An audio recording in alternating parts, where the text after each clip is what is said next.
देवियों सज्जनों सत नमन।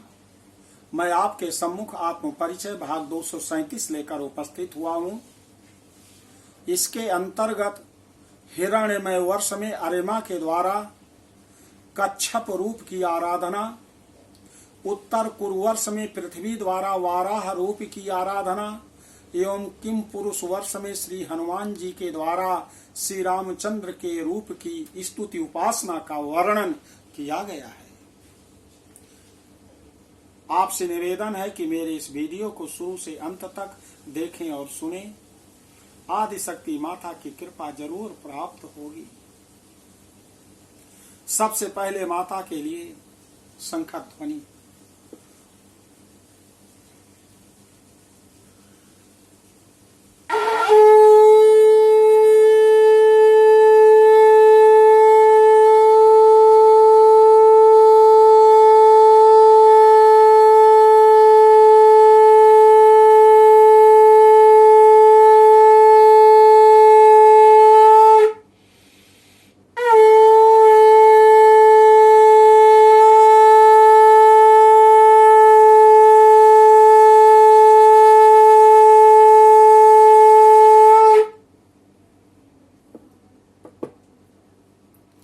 जन्मेजय कहते हैं कि हे गुरुदेव,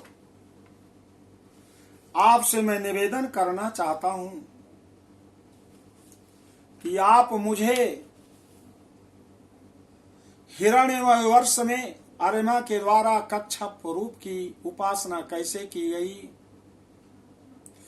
उत्तर कुरुवर्ष में पृथ्वी द्वारा वाराह रूप की आराधना कैसे की गई एवं किम पुरुष वर्ष में श्री हनुमान जी के द्वारा श्री रामचंद्र भगवान की स्तुति कैसे की गई, इसके विषय में मुझे बताने की कृपा कीजिए। महर्षि जैमिनी कहते हैं कि राजन, हिरण्यमय नामक वर्ष में भगवान श्री हरि कूर्म रूप धारण करके विराजमान हैं। वहां अरिमा जो पितरों के स्वामी हैं, अरिमा ऋषि हैं, उनके द्वारा योगेश्वर भगवान की पूजा तथा स्तुति की जाती है। अरिमा भगवान से प्रार्थना करते हुए कहते हैं, संपूर्ण सत्व आदि गुण विशेषणों से युक्त, जल में रहने के कारण अलक्षित स्थान वाले, काल से सर्वथा अतीत, आधार स्वरूप तथा ओंकार रूप भगवान कूर्म को बार बार नमस्कार है। हे प्रभु, अनेक रूपों में दिखाई देने वाला यह जगत यद्यपि मिथ्या ही निश्चय होता है, इसलिए इसकी वस्तुतः कोई संख्या नहीं है, तथापि यह माया से प्रकाशित होने वाला आपका ही रूप है। ऐसे उन अनिर्वचनीय आपको नमस्कार है।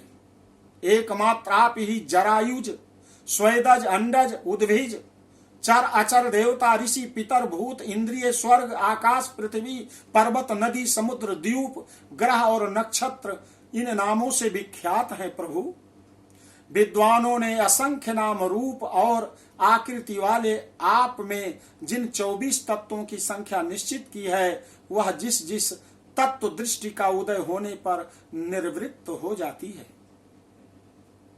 वह भी वस्तुतः आपका ही स्वरूप है। ऐसे सांख्य सिद्धांत स्वरूप आपको मेरा नमस्कार है।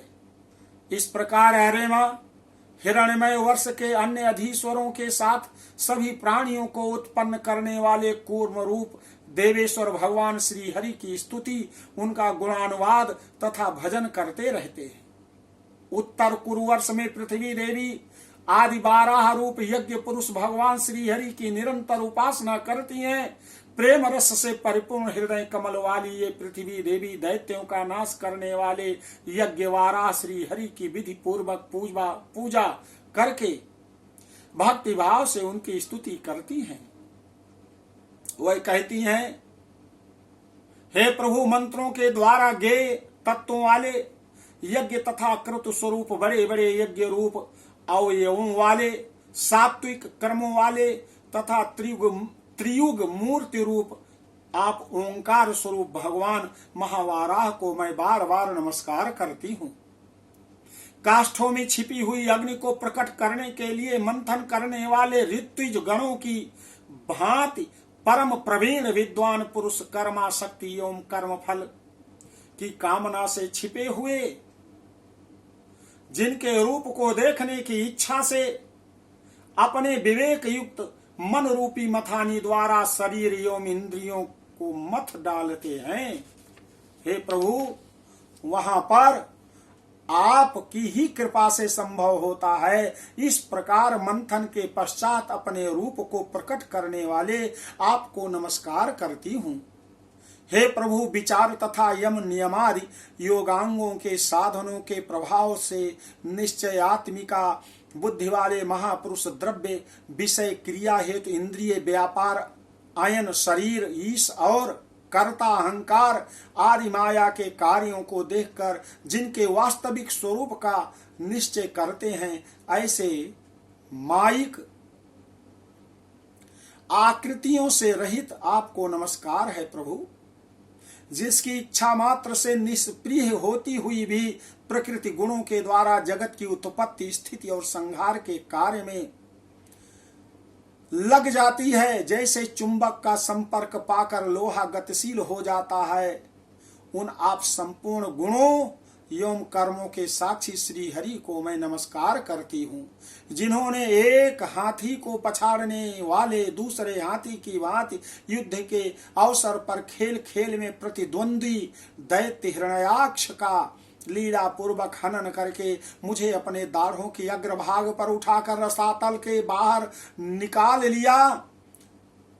उन जगत के आदि कारण स्वरूप सर्वशक्तिमान भगवान वाराह को नमस्कार है। किम पुरुष वर्ष में श्री हनुमान जी संपूर्ण जगत के शासक आदि पुरुष दशरथ पुत्र भगवान सीता श्री सीताराम की इस प्रकार स्तुति करते हैं। हनुमान जी स्तुति करते हुए कहते हैं, उत्तम कीर्ति वाले ओंकार स्वरूप भगवान श्री राम को नमस्कार है। श्रेष्ठ पुरुषों के लक्षण शील और व्रत से संपन्न श्री राम को नमस्कार है। संयत चित्त वाले तथा लोक आराधन में तत्पर श्री राम को नमस्कार है। साधुता की परीक्षा के लिए कसौटी स्वरूप श्री राम को नमस्कार है। ब्राह्मणों के परम भक्त एवं महान भाग्यशाली महापुरुष श्री राम को नमस्कार है।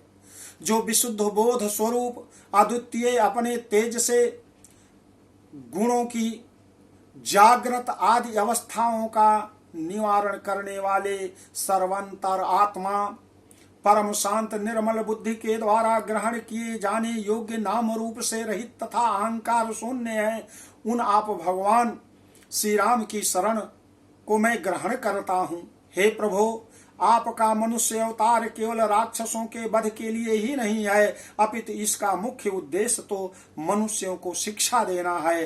अन्यथा अपने स्वरूप में ही रमण करने वाले साक्षात आप जगदीश्वर को सीता जी के वियोग में इतना दुख कैसे हो सकता है। आप धीर पुरुषों के आत्मा और प्रियतम भगवान वासुदेव हैं।